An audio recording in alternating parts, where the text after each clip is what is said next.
President Joe Biden ends his week in Europe with what the White House calls a major address. The president pledging to protect the United States, NATO allies, and delivering his strongest words about Russian President Vladimir Putin.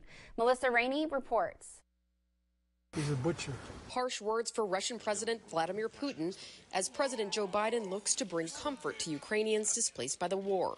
You're all brave.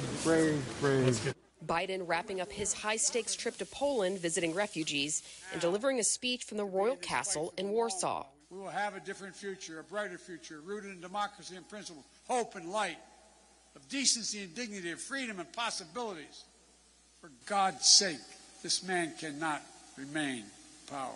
Earlier in the day, Biden met with his Polish counterpart, reasserting the U.S.'s commitment to NATO's Article 5, which pledges a collective defense if a member country is attacked. America's ability to meet its role in other parts of the world rests upon a united Europe and a secure Europe. Just 250 miles away in Lviv, Ukraine, Russia continues its assault. Missile strikes in the previously relatively untouched area, burning a fuel storage facility and significantly damaging infrastructure, according to the mayor. And in the capital city of Kyiv, volunteers with the Ukrainian Territorial Guards work to protect their home. This is a really strong city with strong citizens. President Biden praising the will of Ukraine.